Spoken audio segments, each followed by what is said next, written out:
अस्सलाम वालेकुम जी।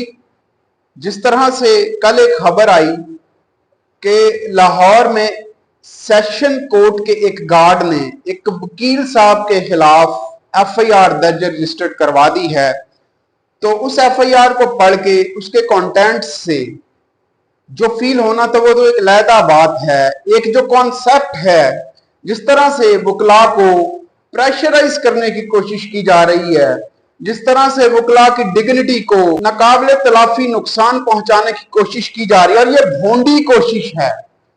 और इसकी शुरुआत चीफ जस्टिस ऑफ पाकिस्तान काजी फायज ईसा की अदालत से, जब वकला की तौहीन अमेज अंदाज में उनके साथ मुखातब होने से, उनको स्नब करने से शुरू हुआ, वो अब लोअर कोर्ट्स तक पहुंच चुका है। और सेशन कोर्ट के एक गार्ड ने लाहौर के एक वकील साहब के खिलाफ एक भोंडी किस्म की एफआईआर दर्ज रजिस्टर करवा दी है। आप वकील किसी पुलिस स्टेशन में जाएं, किसी पुलिस वाले के खिलाफ, किसी एजेंसी के बंदे के खिलाफ जो गलत कर रहा है, उसके खिलाफ एफआईआर दर्ज रजिस्टर करवाने की एप्लीकेशन दें, देखें कि आपकी एफआईआर दर्ज होती है या आप आम साइल की तरह उससे भी ज्यादा धक्के ना खाने पड़े तो फिर कहिएगा। आजकल जो सिचुएशन हो चुकी है, हमने तो वो दौर देखा है 2007 में, जब मैं बतौर वकील इस प्रोफेशन में आया तो हमारी लीडरशिप एक जानदार लीडरशिप थी। मुशर्रफ का दौर था, कैदो बंद की सोबतें बर्दाश्त की उन्होंने, मारे खाई।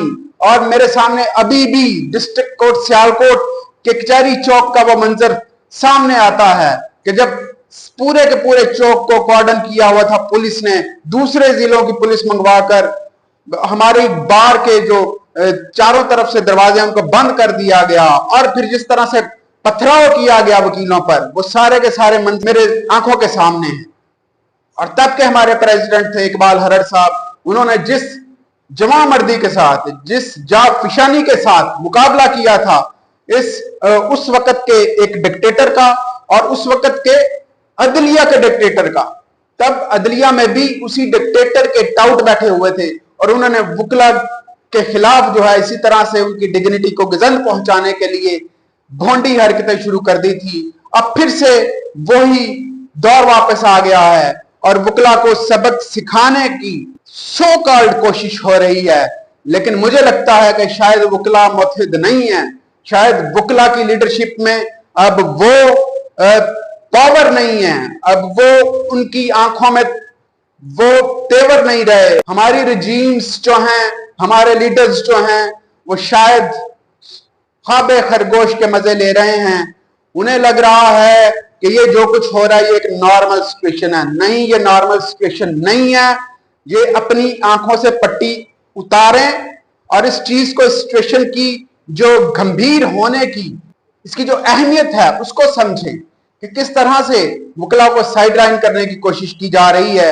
अगर आपने बरवक्त स्टेप्स ना लिए तो खुदा ना खास्ता वकला का नामो निशान बाकी नहीं रहेगा। मैं आपको बता रहा हूं, हमारी जो एक प्रेस्टीज है वो जो मुआशरे में है वो नहीं रहेगी। बच्चा बच्चा हम लोगों पर हंसेगा और हमारा मजाक उड़ाएगा।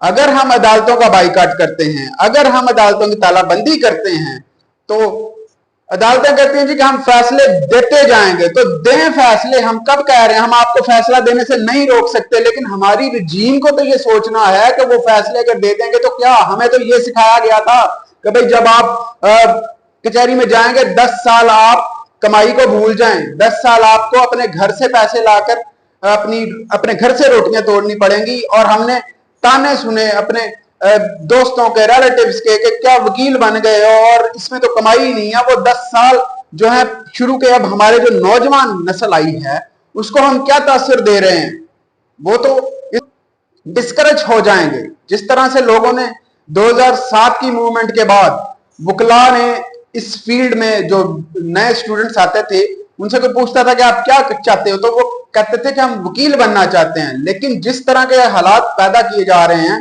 मुझे लग रहा है जो लोग अब वकील हैं वो भी कहीं इस शोबे को खैरबाद ना कह दें, यहां से अपनी जान ना छुड़ा लें कि जिस तरह की हरकतें अब शुरू हो गई हैं।